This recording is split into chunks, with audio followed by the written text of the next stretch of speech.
जंगल में झमझम बारिश बरस रही थी। कालू जी, इन बारिशों के दिनों में तो मुझे भूख भी बहुत ज्यादा लगती है। मैं क्या करूं? मेरा तो भूख से बुरा हाल है। गौरी, रसोई में क्या कुछ पड़ा है खाने को? ना, रसोई में तो एक नमक के सिवा कुछ नहीं पड़ा, सब खत्म हो गया। वो मोटी चोंच वाला तोता मुझे हजार बातें सुनाएगा।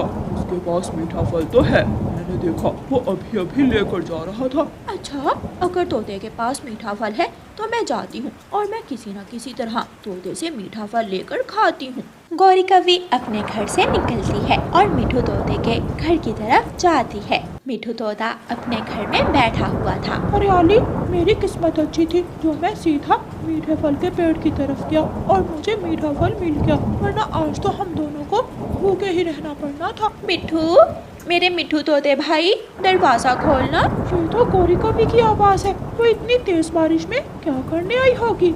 मिठू तोता दरवाजा खोलता है। मिठू भाई जी, मेरा भूख से बुरा हाल है, प्लीज मुझे खाने को कुछ दे दो। लेकिन मेरे पास तो कुछ नहीं है। है, आपके घर में एक मीठा फल है, मुझे सब पता है। वो फल तो मैं और हरियाली खाने ही वाले थे। अगर खाने नहीं देना तो मुझे एक नजर देख ही लेने दो वो मीठा फल। हाँ, तुम देख सकती हो। मिठू तोता दरवाजा खोलता है और गौरी कवि घर के अंदर चली जाती है। ये मीठा फल तो बहुत स्वादिष्ट होगा। गौरी, अगर हमें कोई दूसरा फल मिला तो आपको भी देंगे। वो अलमारी के पीछे चूहा है। तोता और तोती अलमारी की तरफ देखते हैं और गौरी कवि उनका मीठा फल उठाकर भाग जाती है। रुको, गंदी कवि, मैं छोड़ूंगा नहीं तुझे। तोता भी गौरी कवि के पीछे भागता है, लेकिन गौरी कवि झाड़ियों में जाकर छुप जाती है। बहुत मुश्किल से मैं मीठा फल ढूंढ कर लाया था, बेशरम कवि छीन कर ले गई। तोता वापस घर चला जाता है और गौरी कवि तोते से छुपते हुए मीठा फल लेकर अपने घर चली जाती है। शाम के बाद मिठू तोता और हरियाली तोती रानो चिड़िया के पास जाते हैं। रानो चिड़िया, अगर घर में 2 दाने पड़े हैं तो हमें दो, हम भूखे हैं। लेकिन तोते भैया, आप तो सुबह मीठा फल लाए थे। चिड़िया बहन, क्या बताएं, वो मीठा फल तो गौरी कवि हमसे छीन कर भाग गई। ये सुनकर रानो चिड़िया हंसने लग जाती है। वो कौवा और कवि तो हर वक्त भूखे होते हैं। कल कवि ने बुलबुल से भी दाना छीन लिया था। रानो चिड़िया मिठू तोते को कुछ दाने दे देती है। तोता और तोती वो दाने लेकर अपने घर चले जाते हैं। गौरी कवि आधे से ज्यादा मीठा फल खुद खाती है और थोड़ा सा कालू कव्वे को दे देती है। पेट तो भर गया, अब मुझे नींद आ रही है। दोनों कव्वे आराम से सो जाते हैं। दूसरे दिन रानो चिड़िया और मिठू तोता उड़ते हुए इंसानों की बस्ती में जाते हैं। किसान की पत्नी छपरे के नीचे बैठी मीठी खीर बना रही थी। चिड़िया, किसान की पत्नी बहुत दयालु है। अगर हम उसे मीठी खीर मांगे तो वो जरूर हमें दे देगी। लेकिन ऐसा भी हो सकता है कि खीर थोड़ी हो। फिर तोता और चिड़िया किसान की पत्नी के पास जाते हैं। माँ जी, बारिश की वजह से दाना बहुत मुश्किल से मिलता है, हम भूखे हैं, हमें भी थोड़ी मीठी खीर दे दें। चिड़िया रानी, मेरी बहन आ रही है, इसलिए मेरे पास मीठी खीर थोड़ी है। हाँ, मैं आपको कुछ चीज़ें दे देती हूँ, आप अपने घर जाकर मीठी खीर बनाकर खा लेना। ये तो और भी अच्छी बात है रानो चिड़िया, बहुत मजा आएगा बारिश के मौसम में मीठी खीर बनाने का। फिर किसान की पत्नी एक थैली में उन्हें चावल, घी, शक्कर और मेवा डाल देती है। चिड़िया और तोता वो थैली लेकर अपने जंगल वापस आ जाते हैं। वो सीधे तोते के घर जाते हैं। हरियाली, मीठी खीर तुम बनाओगी या मैं बनाऊं? रानो, मैं मीठी खीर बहुत स्वादिष्ट बनाती हूँ, आप बैठे, मैं बनाती हूँ। हरियाली तोती रसोई में आग जलाती है और मीठी खीर बनाना शुरू करती है। कालू उठो, मुझे तोते के घर से मीठी खीर की खुशबू आ रही है। कौवा उठ जाता है। ऐसे मौसम में तोता चावल और घी छक्कर कहाँ से लाया होगा? ये खुशबू जरूर किसी और के घर से आ रही होगी। एक बार जाकर तो देखो।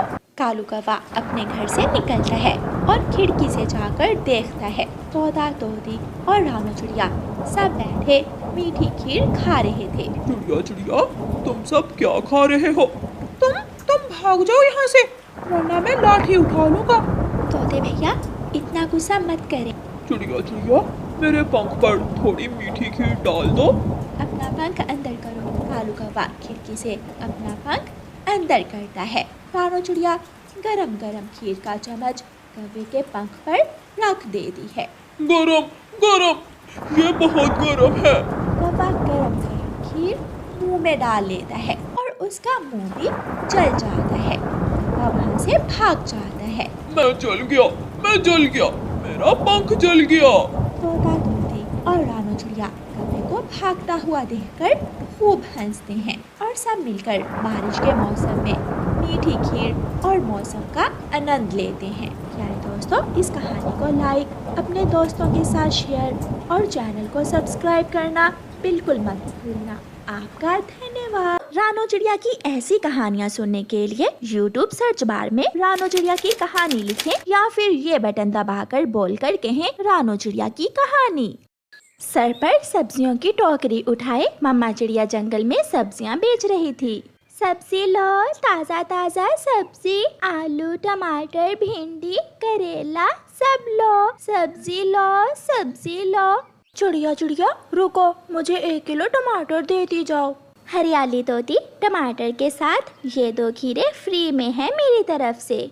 चिड़िया, तुम्हारी सब्जियों की तो बात ही अलग है, एकदम ताज़ा सब्जियां होती हैं तुम्हारी। मैंने अपने बागीचे में ताज़ा सब्जियां उगा रखी हैं। चिड़िया आगे बढ़ती है। अरे चिड़िया, बात सुनो, यहाँ आओ। जी कवि बहन, बताइए क्या लेना है आपको? आलू और टमाटर दे दो। कवि बहन, 50 रुपए अभी पिछले बाकी रहते हैं आपके, वो भी दे दें आज। सब्जी तो दो, वो भी देती हूँ। गोरी चिड़िया से सब्जी ले लेती है। जो पिछली बार गोभी देकर गई थी वो सारी सुंडियों वाली थी। चल अब भाग यहाँ से, कोई पैसा वैसा नहीं मिलने वाला। तेरी वो खराब गोभी खाने से 2 दिन तक मेरे पेट में दर्द होता रहा है। अगर सब्जी के पैसे नहीं दोगी तो पेट में दर्द तो होना ही है, दर्द तो अब भी होगा। चिड़िया लड़े बिना अपनी टोकरी उठाकर वहाँ से चली जाती है। गोरी, क्या बनाया है आज? आलू की भुजिया। मेरा तो आज भिंडी खाने का मन था। वो चिड़िया की बच्ची 100 बातें सुना रही है, पहले पिछले पैसे मांग रही है। वो तो मैंने धोखे से ली है उससे आज सब्जी। उस चिड़िया का भी मुझे कुछ करना ही होगा। सब डरते हैं मुझसे, देखते ही भाग जाते हैं, मगर ये चिड़िया हमेशा मेरा मुकाबला करती है। दूसरे दिन चिड़िया जब सब्जी बेचने निकलती है तो गोरी के मोहल्ले की तरफ नहीं जाती। चिड़िया दूसरे मोहल्ले में सब्जी बेच रही थी और गोरी कवि अपने घर के बाहर बैठी चिड़िया का इंतजार कर रही थी। ये चिड़िया अभी तक नहीं आई, बहुत सियानी हो गई है ये चिड़िया। मैं भी उधार सब्जी उसे चिड़िया से ही लूंगी। गोरी अपनी खाली टोकरी लेकर चिड़िया के पीछे उड़ती है। दूर से ही चिड़िया गोरी को आता हुआ देखकर अपनी टोकरी उठाकर चल देती है, मगर गोरी भी चिड़िया के पीछे पीछे जाती है। चिड़िया रुको। गोरी, मुझे जाने दो, मेरा काम का समय है। तो मैं कौन सा तुम्हारे साथ खेलने आई हूँ? कालू की तनख्वाह 1-2 दिन में आ जाएगी, मैं सारे पैसे ही दे दूंगी। जो भी है, मगर आज तुम्हें उधार सब्जी नहीं मिलने वाली, चली जाओ यहाँ से। तो फिर दोबारा कभी मेरे मोहल्ले की तरफ भूल कर भी ना आना, वरना बहुत पीटेगी तू मुझसे। मैं जाऊंगी भी नहीं तेरे जैसी भूखी कवि के मोहल्ले। चिड़िया चली जाती है। गोरी, उस छोटी चिड़िया ने तेरी इतनी बेइज्जती कर दी, अब तो बदला लेना ही बनता है उस चिड़िया से। कालू जी, सबके सामने, पूरे मोहल्ले के सामने मुझे बुरा भला कहा उस छोटी चिड़िया ने। और वो मोटी आंखों वाली लूसी तो मेरी तरफ देख देख कर हंस रही थी। चिंता ना करो, ना रहेगी चिड़िया की सब्जी और ना बेचेगी चिड़िया सब्जी। मैं आज रात ही चिड़िया का सारा सब्जियों का खेत खराब कर दूंगा। मेरा सुंदर पति, ये हुई ना बात, बहुत प्यार करता है मेरा कालू पति जी मुझसे। चिड़िया सारा दिन काम करने के बाद अपने घर चली जाती है। रात हो जाती है और कालू कौवा अपने घर से निकलता है। कालू कौवा सीधा चिड़िया के सब्जियों के खेत में जाता है और चिड़िया की कद्दू की बेल से सारे कद्दू तोड़ तोड़ कर फेंकने लगता है। अभी कौवे ने कद्दू ही तोड़े थे कि झाड़ियों से एक खतरनाक सांप निकल आता है। वो आहिस्ता आहिस्ता कौवे की तरफ बढ़ता है और चुपके से आकर कालू कौवे के पाँव पर काट लेता है। सांप, मुझे सांप ने ठस लिया है। मगर वहाँ कौन था जो कालू कौवे को बचाता? कौवा गिरता है और वही मर जाता है। सुबह हो जाती है। कालू अभी तक लौट कर नहीं आया, मुझे जाकर देखना होगा। चिड़िया, कबूतर, तोता सब पक्षी कौवे के पास जमा थे। बेचारे को सांप ने ढस लिया और मर गया। मरा भी तो चोरियां करते हुए, मौत तो अच्छी आ जाती इस कौवे को। दोस्तों, जो जैसा करता है वैसा ही फल उसे मिलता है। गोरी भी वहाँ आ जाती है और अपने मरे हुए पति को देखकर रोने लग जाती है। कालू, कालू जी, मुझे छोड़कर ना जाना, मैं तुम्हारे बिना कैसे जी पाऊंगी। कालू, मेरा कालू।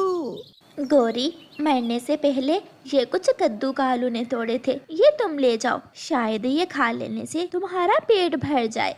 ये सुनकर गोरी कौवी बहुत शर्मिंदा होती है, मगर कालू तो अब लौटकर आने वाला नहीं था। घने जंगल में चिड़िया अपने बड़े आम के पेड़ के नीचे बैठी हुई थी। दूर बैठे हुए कौवा और कौवी चिड़िया और उसके पके हुए आम देख रहे थे। कालू जी, मेरा आम खाने को बहुत मन कर रहा है। चिड़िया आम पैसों के देती है, मुफ्त में नहीं देगी चिड़िया। कालू, चिड़िया बहुत दयालु है, तुम देखना, चिड़िया मुझे मुफ्त में ही आम दे देगी। फिर गौरी कौवी और कालू कौवा चिड़िया के पास जाते हैं। चिड़िया, चिड़िया, क्या तुम्हारे पेड़ के आम मीठे हैं? गौरी, मैं अपने पेड़ की अच्छे से रक्षा करती हूँ। मेरे पेड़ के आम बहुत मीठे और रसीले होते हैं। चिड़िया, चिड़िया, मेरे पास पैसे नहीं है, मगर मेरा आम खाने को बहुत दिल कर रहा है, मुझे एक मीठा मीठा आम दे दो। मुझे भी दे दो चिड़िया एक मुफ्त का आम। गौरी और कालू, तुम दोनों हर समय मुफ्त की चीजें खाने की कोशिश करते हो। ये लो, दोनों एक एक आम लो और भागो यहाँ से। गौरी कौवी और कालू कौवा एक एक आम लेते हैं और वहाँ से चले जाते हैं। वो दोनों नदी के पास जाकर ठंडे ठंडे पानी से आम धोकर आम खाने लगते हैं। वो आम खा रहे थे कि गौरी की नजर चिड़िया पर जाती है, जो अपने घर जा रही थी। कालू, कालू, चिड़िया घर चली गई, एक आम जग्गू के लिए भी चुरा लेते हैं। मौका अच्छा है, जल्दी चलो गौरी। वो दोनों अपना अपना आम खाकर फिर से वापस चिड़िया के पेड़ से आम चुराने चले जाते हैं।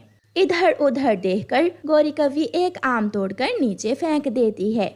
गौरी, गौरी, चिड़िया नहीं है, कुछ आम और चुरा लो। फिर वो दोनों कौवे चिड़िया के पेड़ से टोकरी भर आम चुराकर भाग जाते हैं। मम्मा, मम्मा, मेरी मम्मा आम लाई है। जग्गू, जग्गू, पता है ये आम मैं और तेरे पिताजी चिड़िया के पेड़ से चुरा कर लाए हैं। मेरा बेटा भी हमारी तरह बड़ा चोर बनेगा एक दिन। मैं अपने मम्मा पापा का नाम जरूर रोशन करूंगा, इतना बड़ा चोर बनूंगा कि अपने पिताजी से भी बड़ा चोर। फिर वो सब आम खाने लगते हैं। गुड़िया बेटी, कल मैं आपको मैंगो शेक बना कर दूंगी। मम्मा, मैं अपनी दोस्त सुनीता तितली को भी मैंगो शेक पिलाऊंगी। हाँ हाँ जरूर, सबको मिलेगा मैंगो शेक। फिर दूसरे दिन जब चिड़िया अपने मैंगो के पेड़ के पास जाती है तो पेड़ पर पके हुए आम कम थे। ये कौन मेरे आम चुरा कर ले गया? कोई तो चोर है जो मेरे आम चुराता है। उड़ती हुई चील उस दिशा में आती है। तोते, तोते, चिड़िया का आमों का पेड़ कहाँ है? मुझे चिड़िया से कुछ आम लेने हैं।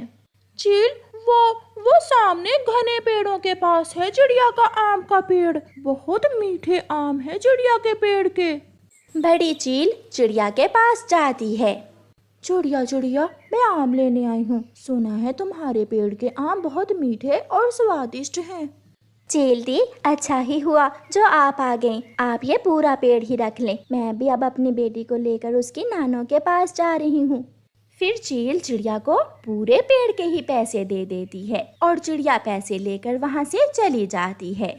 कोई चोर इस पेड़ से आम चुरा भी सकता है, मैं यहाँ छुपकर शाम तक अपने आमों की रखवाली करूँगी। नदी पर बैठे हुए कौवा और कौवी जब चिड़िया को घर जाता हुआ देखते हैं तो खुशी से उछलने लगते हैं। वो गई छोटी चिड़िया। चिड़िया चली गई, चिड़िया चली गई। कालू, कालू जी, जल्दी चलो, मौका अच्छा है।